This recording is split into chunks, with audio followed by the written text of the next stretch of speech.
binigay sa kanilang kamay. Kung ganyan ang ginawa ninyo, I will not honor you. I will not respect you because you did not honor me and you did not respect me. You are no longer worthy to be our trusted leader. Mabuti pa, hanggang maaga pa, Bongbong Marcos, Lisa Marcos, Martin Romualdez, bumaba na kayo sa posisyon. Yun! Yun, gusto ko yun. Hindi, ganun lang. Ganun lang kasimple. Yung mga sinasabi niya, gusto ko yun. Oh, yun, okay yun. Sangayon ako doon. Di ba? Actually, dapat doon pa. Dapat doon yung pa sinabi yan. Hindi, totoo. Alam niyo yun, ibig ko sabihin, ito yung mga bagay na kung sana sinabi mo to noon, ang dating, mas malakas ang dating. Tama, mali. Kaya lang kasi ngayon, dahil sinabi mo yan ngayon, parang ang dating kasi nagigipit ka na, kaya sinabi mo. You understand what I mean? Kaya tuloy iniisipan ng iba na, kaya mo lang sinasabi yan kasi gipit ka na ngayon. Oh. Sana sinabi mo pa yan noon pa. Di ba? Sana sinabi mo yan nung napapansin mong dumadaos-dos na tayo. Ang problema, ito problema ko Kaya medyo naiinis ako. Di ba? Bakit? May pa-support pa kayo nun Tama, mali. Yung SMNI, sumusuporta pa kayo nung kay Marcos aminin nyo. It took you so many thinking o many days or months bago nyo na-realize. Tama, mali. Hello? Hello?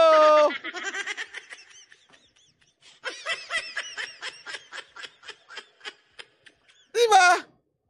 Kung sinabi nyo na yan noon, problema, tinaas nyo pa kamay noon. Ayan tuloy, nanalo. Tapos nung una, mga salita nyo, suportan. Ang bira, oo.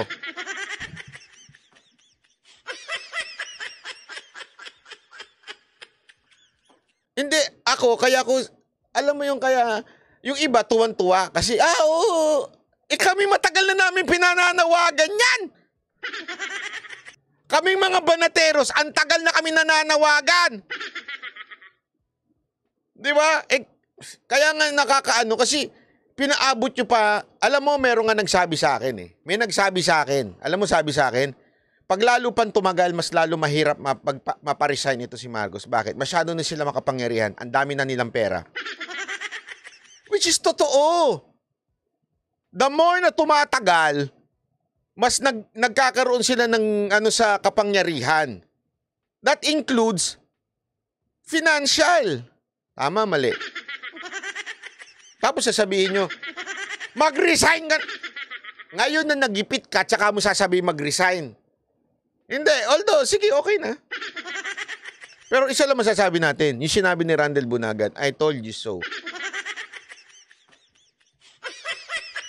Sabi nito, si BP Inday Saran dahilan kung bakit inendorso ni Kibuloy si Da Junior. Di si kasalanan pa ni BP. Huwag ganun. Maling thinking yun Sorry mabara ko kayo kahit banateros kayo. Maling thinking yun.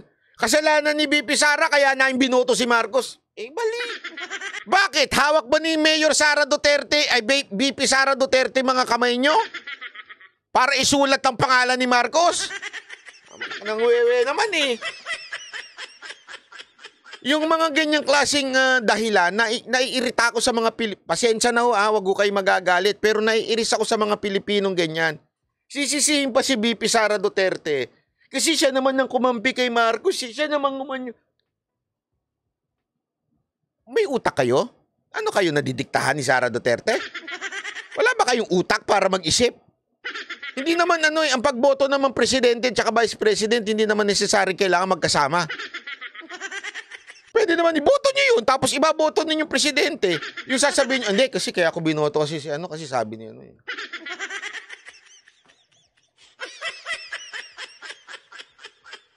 Di ba? Uulit na naman tayo eh. So, sino na naman ang iboboto ninyo? Paano kung mag-tandem si VP Sara Duterte at si Amy Marcos? Don't tell me, boboto nyo si VP Sara Duterte bilang presidente, tas si Amy, dadamay nyo na naman. Ano na naman katangahan yan? Budol na naman ang gamang nyayari sa inyo yan. Di ba? Yun ang nakakairita eh. Kasi kaya ako binabasag yung ganyan trip. Yung ganyang klaseng thinking, binabasag ko ngayon pa lang. Kasi sasabihin nyo na naman, no, ayan na naman ang putang inang unity yan. Itinaas ang kamay sa isa't isa. Oh. Sino? VP Sara Duterte, presidente, si Amy Marcos. Oh. Kung dati Marcos Duterte, ngayon Duterte Marcos. Oh, iisama na natin yan. Taka ba? Ano ba to? Pag may Jack, kailangan may Coke? Hindi ba pwedeng inumin mo lang yung Coke ng solo? Pasensya ka na, honey, na napainom ako. Bakit? Binigyan ako ng Coke eh. Kailangan ko may Jack pag may Coke. Sinisi mo pa yung Coke sa pag-inom mo ng Jack? Yung mga hindi makarelate, oh, di ba? Pasensya ka na, nilagyan ako ng lemon, kaya uminom na rin ako ng tequila. Kasalanan talaga ng lemon, kaya ako nalasing eh. Kasi kung hindi naglagay ng lemon doon at saka asin, hindi ako mapapainom ng tequila.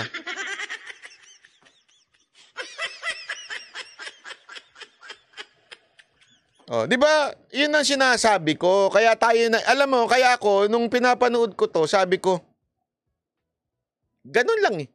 'Yun lang talaga reaction ko. Bakit? Ngayon sisi kayo ng sisi. 'Yun talaga ano ko eh. Sorry ah. That's my honest reaction. Ngayon, kung kailan nakadalawang taon na tsaka kayo magsasalita ng, hindi, resign! Ano nang gagawin natin? Hindi, tanungin ko kayo. Sige. Oh, eto na lang, pakinggan ninyo ito sinasabi ko. Kahit magsisisigaw tayo dito ng resign, may mangyayari ba?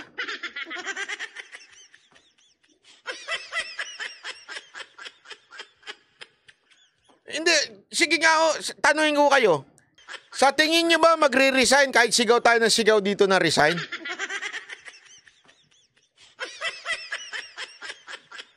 Hindi, di ba? Sige nga, ako tanungin ko kayo. Ano sa tingin ninyo magpapatumba dito sa administrasyon nato? Yung pagsigaw ng resign?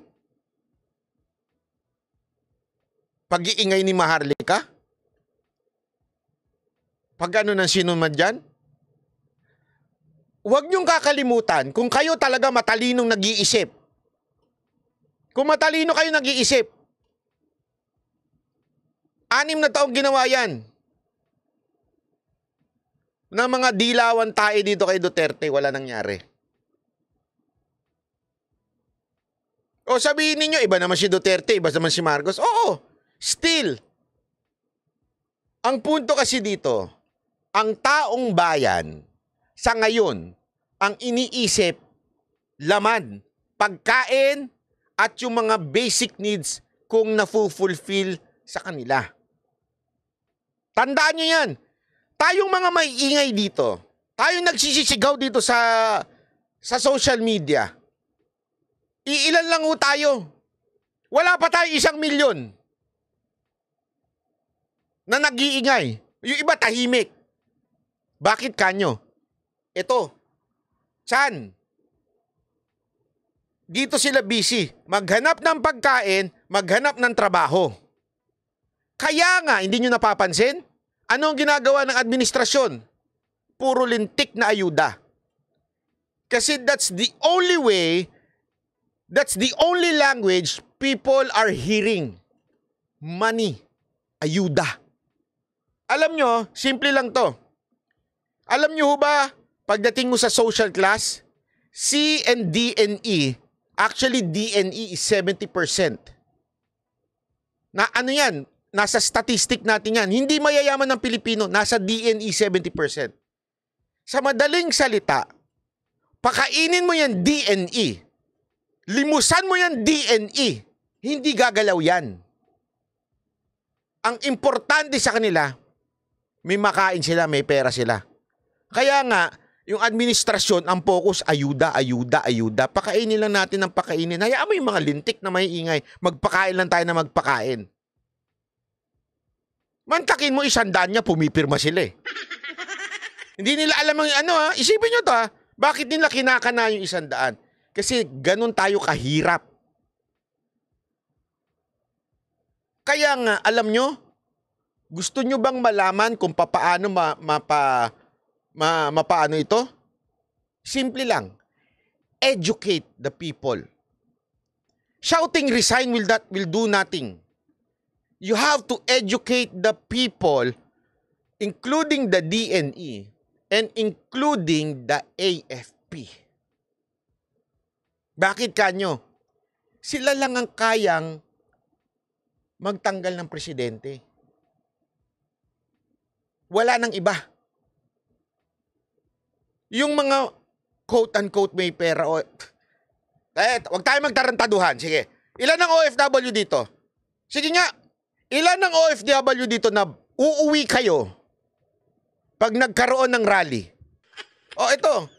Kaya nga i-challenge ko kayo. OFW, migrant workers, lahat ng mga Filipino sa ibang bansa. Ilan sa inyo ang uuwi para pumunta sa rally? Ipagpapalit nyo trabaho nyo para pumunta sa rally.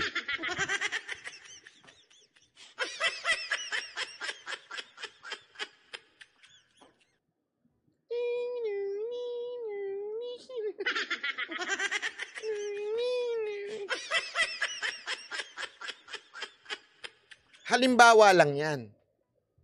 Yung ibang mga Pilipino din, wala rin silang pakialam. Nagigets ninyo? Wala rin silang pakialam sa politika. Nabibwisit pa nga sila, natotoksika na sila sa politika eh. So anong tamang gawin lang? Let's educate people. Let's tell them. Kaya nga ang ginagawa ko, sinusubukan kong ipakita sa mga kasundaluhan natin, sa kababayan natin, kung papaano ginagahasa ang budget ng ating bayan para magising sila. Itong mga kapulisan at kasundaluhan natin. Mga sir, mga ma'am, kaya ngayon ang lagi kong panawagan eh. Kung sa tingin ninyo, ginagahasa na ang budget ng ating bansa, protektahan nyo naman kami. Yung pagsigaw lamang na resign,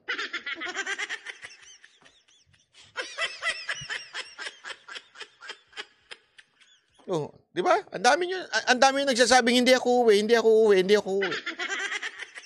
Panalangin na lang. Magsisisigaw na lang kami dito.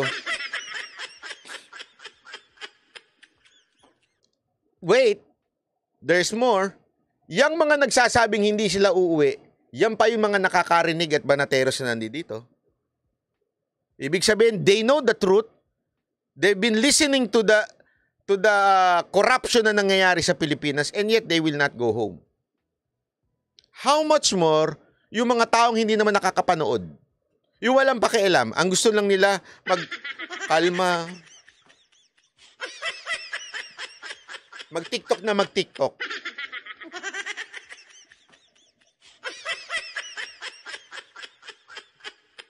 Naintindihan niyo ibig ko sabihin? Real talk lang to. Maingay lang tayo. Kaya kailangan natin ng tulong. Yun ang totoo. Kailangan natin ng tulong. Sino hong tulong ang kailangan natin? Walang iba kung hindi ang hinirang ng ating konstitusyon na magpoprotekta dito. Walang iba kung hindi ang mga sundalo.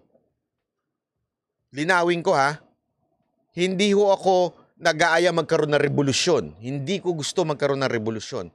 Ang gusto ko, mapayapang, legal na pamamaraan. Yan po ay ipagtanggol ng AFP ang konstitusyon. Dahil nasa batas po natin yan. They are the protector of our constitution. Kaya nga doon laging ating panawagan eh. Kasi nonsense po pag nag-ingay lang tayo na nag-ingay. Nonsense. Magbintang lang tayo na magbintang.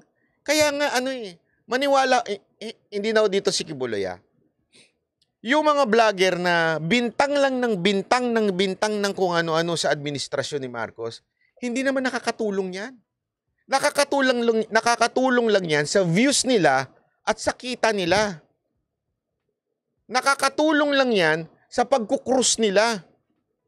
Yung cruise, di ba pasakay-sakay ng cruise, nakakatulong lang sa pagbabakasyon nila yan. Pero yung mga sundalo natin na nanonood, hindi may utak naman sila. Hindi basta-bastang maniniwala lang sa kwento ng kusino-sino. Ang kailangan na marinig ng mga kasundaluhan natin at yung ating mga kapulisan ay yung facts na nangyayari at nakikita sa balita. Kasi hindi naman sila gullible. Naintindihan natin? Hindi sila gullible na ay, basta sinabi ni ganito, maniniwala na sila. Hindi. Kaya nga dapat ipaintindi natin Ito nangyayari sa kamera, ganito kalaki. Kaya nga natin idiniscuss si Lacson kahapon Ipinakita natin, hindi ako nagsabi nito mga kapatid nating pulis at sundalo. Hindi po ako nagsabi nito. Isa sa mga kasamahan ninyo dati. PM Mayor, ex-PNP Chief, ang nagsabi, winawalang yan na ang pera ng taong bayan. Yun dapat. Kasi yun ang makakatulong mabukas ang mata ng mga kasundaluhan natin. Hindi yung bintang lang ng bintang, kaliwa kanan, kaliwa kanan. Ano tingin nyo sa mga sundalo natin? Tanga? Marites? Hindi papasan tanga sa sundalo. At kapulis, ako po, maniwala ako kay Sai, napakahirap ng training niya mga yan. Mas matindi pa sa training ng ibang eskwelahan yan. Dapat yung reliable. Doon sila naniniwala. Hindi sila gagalaw. Tandaan ninyo, takot gumalaw ang mga pulis at mga sundalo dahil based on experience, there are so many coup attempts that nothing happened. Nothing. Panahon nila Hunasan, ilang coup attempt yun? 8. Yun ang naalala ko. Kasi nagbibilang kami noon Gusto namin matalsik si Cory noon Nung panahon ni Gloria, ilang coup attempt ang nangyari? Sumikat lang si Trillanes. Tama, mali. Lesson na sa mga sundalo yan. Alam nyo, may mga nakausap na ako mga ganyan. Alam mo, takot sila. Bakit? Pag nag-fail ka, ano mangyayari sa'yo? Kulong ka, tanggal ang pensyon mo, patay ang pamilya mo, kawawa. Kaya hindi sila gagalaw nang hindi sila sigurado. Yan ang isaksak nyo sa kukote nyo. Hindi gagalaw ang mga AFP at PNP hanggang hindi sila sigurado sa galaw nila. At magiging sigurado lang sila pag nakikita nila na nakikita na ng taong bayan na winawalang ang konstitusyon natin. Doon lang sila gagalaw. Tandaan nyo yan. Doon lang sila gagalaw pagka nakikita nila. Tandaan nyo, paano napatalsik si Erap? Sige nga ho. Para sa kaalaman natin, nung winalangya na po yung impeachment, naalala nyo, yung ayaw ng ipabuksan. Para malaman ng katotohanan, nung ayaw na ipabuksan, doon na sila gumalaw. Again, it was a wise issue. Naintindihan natin? Wise issue yung binasihan nila. Kaya kailangan natin ng isang wise issue. Hindi yung basta lang na issue kung galing saan-saan. Ikaw na magaling. O ako na. Huwag ka nang manood.